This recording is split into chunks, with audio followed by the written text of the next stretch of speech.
Very good morning to you watching the Channel M Breakfast Show. I'm Michelle Eagleton. And I'm Phil Trow. And at the weekend, with the fact that obviously we've not had much snow in the centre of Manchester, I thought I would take the dog and try and find some. And so we headed to Hollingworth Lake. And this is the sort of thing that you can see if you head out to Hollingworth Lake, unless it's all melted overnight, which I very much doubt. Look, there's me and the dog. That's Buster.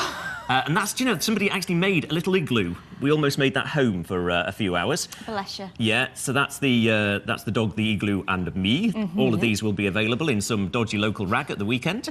OK, surprisingly, weren't interested in these. I don't imagine why.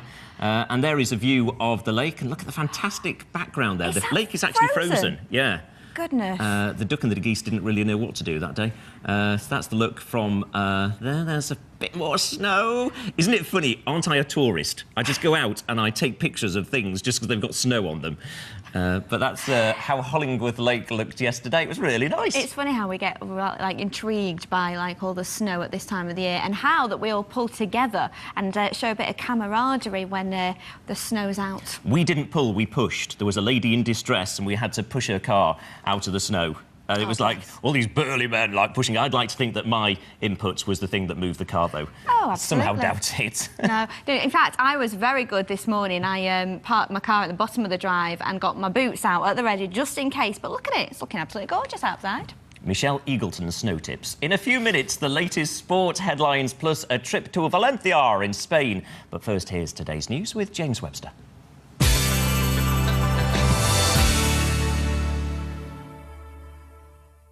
Good morning. These are the main headlines this Monday. A photo and CCTV footage of a man police want to question over a murder in Salford has been released. Detectives want to speak to George Appleton, who they say is a danger to women and should not be approached. They want to speak to him after the badly burnt body of Claire Wood was found in the bedroom of her house in Blackfriars.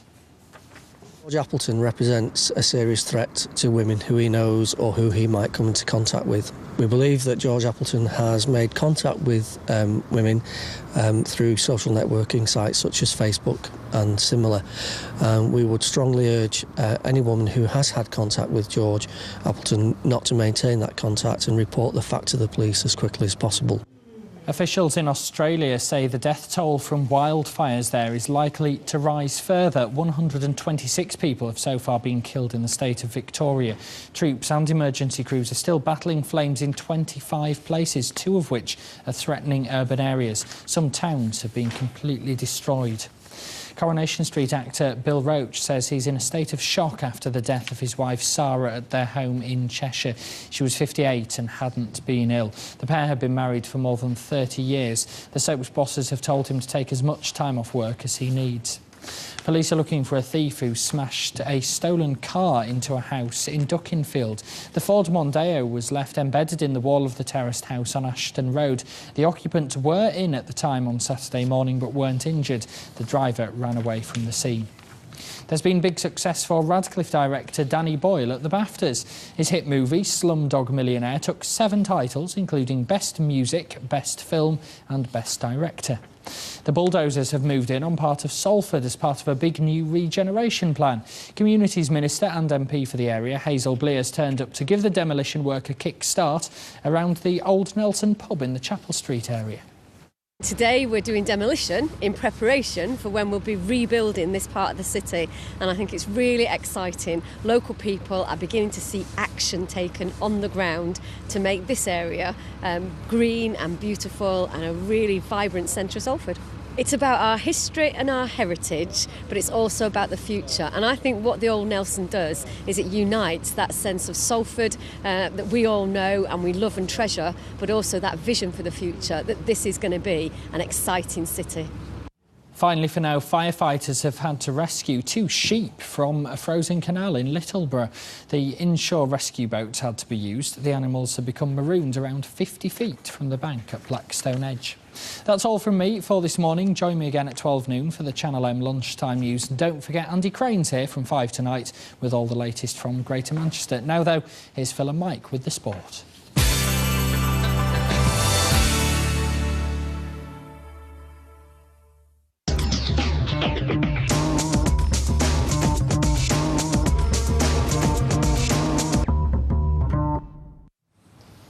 Time for the sport, as James says, and looking at the weekend's newspapers, I noticed the name of David Beckham was featuring once again quite prominently. Obviously, they're not happy in America. Absolutely. The features on the back pages this morning as well. Adrio Galliani, the managing director at AC Milan, has bid £6 million to bring Beckham from LA Galaxy to Milan. Milan are holding out for £15 million this morning. I think that's quite a pie in the sky fee. They won't get £15 million for Beckham. That just shows how far apart the two teams are. Wigan boss Steve Bruce, he's lining up a £5 million bid for Wolves and England under-21 winger Michael Kiteley. That's just come off the press this morning. Newcastle manager Joe Kinnear, and get well soon, Joe, obviously 62 years old, in hospital with arm pains over the weekend. He'll find out this morning if his condition is too severe to return to full-time employment. So Newcastle, as we keep saying, in disarray. Things just go from bad to worse for them, but let's hope Joe Kinnear gets the all clear.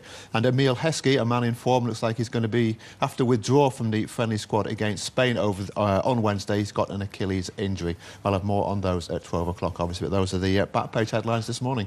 OK, that Spain-England game is already taking on a real sort of who cares type who cares status, who wins. Isn't it? Yeah, it is, isn't it? It's a real shame, isn't it? Because you've got two great nations there, but it's probably an ill-judged timing, isn't it? Absolutely, a game too fast, a late kick-off as well, and there's a full Premier League fixtures on Saturday, so fingers crossed nobody gets injured, so I can't see a thriller coming up. OK, let's turn our attentions to the weekend's Rugby League. Yeah, Super League kicked off, didn't it? Wigan hoping to win at home, draw away, pick up the odd point on the travels and maybe get in the end-of-season playoffs. They played Wakefield. They must have been rubbing their hands in glee at the JJB when the fixture list came out. Wakefield 100-1 outsiders to win Super League. 8 first-team players injured, could barely muster 13 guys in the team. 12-6 they beat Wigan, and already the boos were ringing round long before the final whistle at the JJB. And I know they're hard to please, those fans, but they do know they're Rugby League and they will not take second best. So Wigan already played one, lost one. Things not looking good for Wigan. Let's hope they can turn it around. It's early days yet, far too early to be ringing the alarm bell, but you really got to worry about the future of Wigan. Just going back to football and an imminent departure within the next half an hour. Well, he's actually gone. Has he gone now? About Mr. Adams, 42-year-old former England captain, the man who made that a popular move in football. Or he's put his arm up in the air. He's gone 2 Premier League wins out of 16. That's the price he paid. And the new owners at Fratton Park, we believe, keen on bringing Avram Grant into the hot seat. And I tell you what, he could do it, and he could bring some of those famous imports with him as well. So, unfortunately, bad news for Tony, but good news for someone else. Yeah, it's one of those, isn't it, with Avram Grant? He never did a bad job at Chelsea, did he? Absolutely, and at any other club, I think he'd still be employed by them. But Chelsea, they're tough taskmasters. He could do a job at Fratton Park. Whether he needs the stress or not, I don't know, because he got a couple of £1 million payoff from Chelsea, and that's nestling nicely in the bank. Does he need the stress? Does he need to leave Israel to come over to this weather? We don't know, but it depends. If football's in your blood, then he could well turn up at Fratton Park before the week's out. OK, cricket clearly in Peter Moore's blood, despite the spat with Kevin Peterson, and news that he could be heading to our county. Well, it looks like he's on his way to Old Trafford. He was one of 3 former players involved, and the interesting thing is Macclesfield-born, he went to Kings. He's now the favourite to take over Old Trafford. They're signing players left, right and centre. They're back in training the guys. A committee meeting later on this week to, I think, rubber stamp that. And this time next week, hopefully, we can get him on and ask him just what his plans are for the Red Rose County, because we do need a strong dictatorial figure at the helm, and I think he fits that role perfectly. Could do with a weather forecaster, really, couldn't we, at Old Trafford? I think that would be probably more important than what happens on the pitch. Let's look at some of the weekend's other results. We'll start with some golf news. Yeah, we'll take a look at golf away from football for once. Dave Smith, the assistant pro at Swinton Park, tipped up in Vilamora in Portugal at the Northern Region Overseas Pro-Am. That was just to get some warm weather golfing, really, Phil, before he headed off to Dubai in a BMW Classic. And when the pressure's off and you just think you're going to tinker with your game, you normally play well, don't you? 2.08, he carded 1 shot ahead of Paul Eales, the former tour player. Picks up £700. Not a great first prize, but it is a Pro-Am. Simon Edwards and John Cheetham also in the top 5. Both players who have performed well for the Channel End Pro-Am, and I'd like to think we've got a bit of glory coming our way as well for that. Let's hope so. Turn our attention to basketball. Another good weekend. Yeah, a lot of silverware potentially for a couple of our teams. And Manchester Magic, one of them, 89-81, they beat London Leopards in the National Trophy semi-final at a sellout Amici Centre at Whalley Range yesterday. Those 3 players, always top scorer, Stefan Gill, brand Landon Kimbrough and Tanner Adu scored more than 50% of the points between them, so there will be some more silverware in the trophy cabinet at Whalley Range before the end of the season, which is good news. Good weekend as well for the Phoenix at ice hockey. Absolutely. It's only their second win in the past 9 games. Yet unbelievably, they're still fifth. The top 4 break away and form their own Super League. The rest just play for the scraps, and Manchester Phoenix recorded their first win against one of those A teams, Coventry Blaze, 4-3. But what a weekend if you're a Phoenix fan, Phil. 2 semi-finals on this weekend. On Valentine's Day, Hull Stingrays entertain Phoenix. Phoenix are 4-0 up for that. That's the Knockout Cup semi-final second leg. And a day later at Altrincham Ice Dome, Phoenix entertain Basingstoke Bison. Challenge Cup semi-final second leg, 2 cups. They're 5-2 up in that one. So barring a calamity in both of those games, 2 finals for the Phoenix to look forward to. And the Rah-Rah boys out in force this weekend, the start of the Six Nations? They were indeed a disappointing win for England. I mean, they ran in 5 tries, but I mean, against the also ran from Italy. I mean, you've got to do a bit better than that. 36-11 against Italy. Ireland beat France 30-21 in a real surprise. Wales underperformed but still beat the Scots 26-13. I think they're saving their big guns for Valentine's Day, when it will be a Valentine's Day massacre, I'm afraid, in Cardiff when England tip up there. I expect Wales to run away with the Grand Slam. Highlights of the England game with me at 12 o'clock, and also Bolton's disappointing collapse at Everton, where Joe, who couldn't buy a goal at Man City, scored twice. OK, that's all to come. And sadly, we didn't get round to talking about the cricket. Darn. Now, if you fancy a trip to Spain, you could do worse than go to Valencia. There's some real travel ideas here coming up. Valencia, the 3rd most populated city in Spain, is located in the east of the Iberian Peninsula on the Mediterranean coast. Valencia means strength and good luck, which certainly applies to the weather, with approximately 2,700 hours of sunshine per year. The centre of Valencia reflects the history of the city, and the Old Quarter is the #1 destination for tourists. Here in Valencia we have one of the biggest old towns in Europe.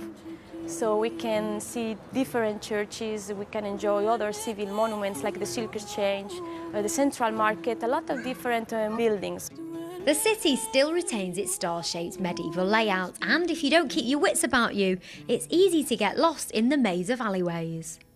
The Catedral de Valencia and El Miguelete is home to the chapel of the Santa Caliz, with the chalice used by Christ during the Last Supper, known as the Holy Grail.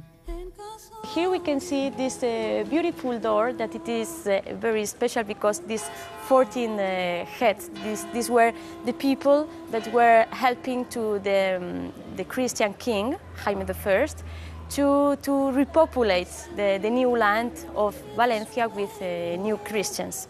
In medieval times, the Torres de Serranos was the main entrance to the city for travellers approaching from Catalonia and Aragon.